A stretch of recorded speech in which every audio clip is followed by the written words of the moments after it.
This is probably the oldest thing that was ever on my workbench. It is as old as I am. Darn, I'm old.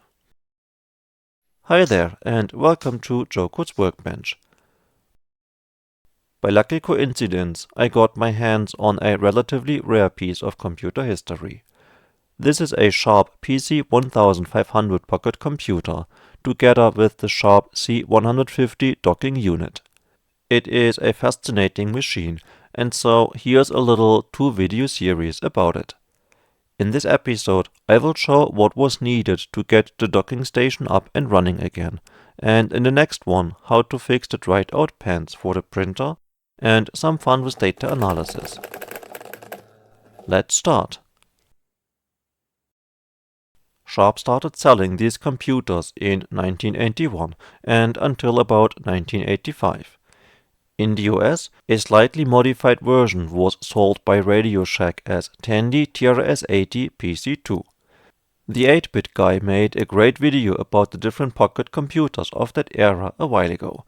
As he points out in his video, having owned only the computer didn't make much sense. The dock was needed to transfer programs from and to audio tape, and the printer was a helpful addition to the small one-line LCD of the device. Radio Shack wanted a bit more than $500 for the machine and the dock. I couldn't find a price for Europe for the Sharp version, but in the UK the PC only was about 169 British pound. Sharp marketed their product towards businesses, engineers and scientists.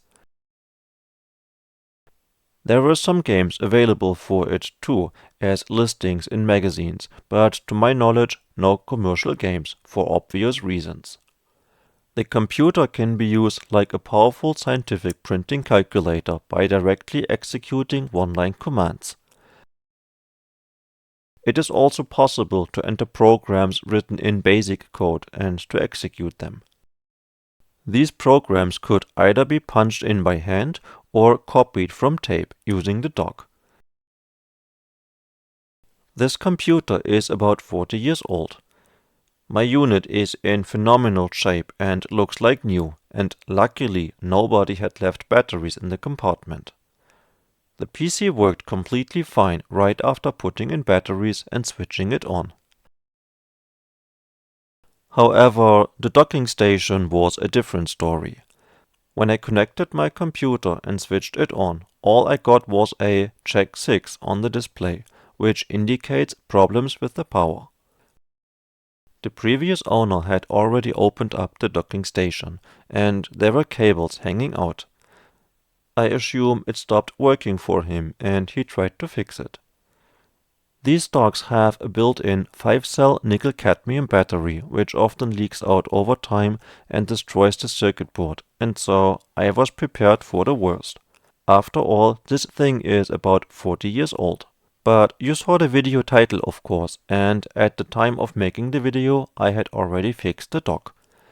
I will still give you a quick tour about what was wrong on the inside.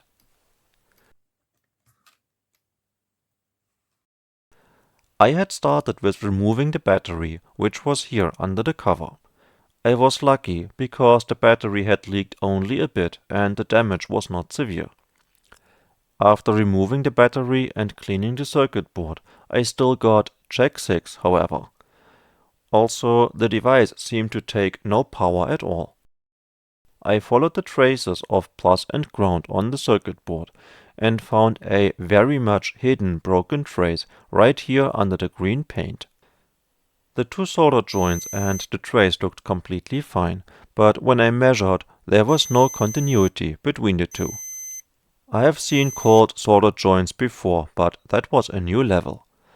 After adding a layer of solder in the middle, the machine started drawing some current, and at power on, it showed some first signs of life. I carefully put it back together, just to find out that somehow it had stopped working again. Instead of looking like this, the slide with the pens just jittered back and forth a bit. I have actually seen that behavior before while fixing a CNC machine. The jitter occurs when one of the 4 wires of a stepper motor is broken. I took the dock apart again and found that a wire from the print unit had corroded off its solder joint on the circuit board. While checking, another wire broke off, and I decided to fix all of them.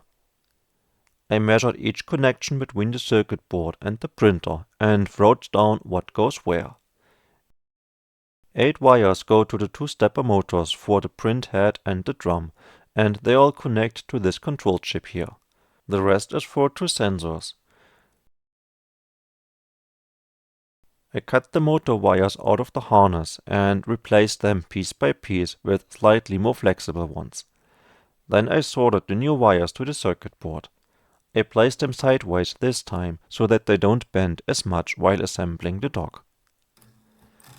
Now the unit started up properly, but I still got an error when I tried to print. Some online research later, I found that the original power supply unit is actually too weak to power the device directly, and it always relies on the batteries. In hindsight, what a stupid design, huh? I'm not sure what the engineers at Sharp thought, but I guess they didn't expect the machine to be around 40 years later. I looked around in my stuff and found a compact 9-volt power supply that produces enough power for printing. This did not mean that I could see anything on the paper though. The printer has a little drum for up to 4 tiny ballpoint pens, and there was a complete set of pens in it when I got it, probably since 30 years or more. And of course they were all dried out. The computer even came with another still packed set of pens, but after all these years these were dead too. I will figure out what to do about that in the next video. Until then, thanks for watching. Please subscribe and see you next time.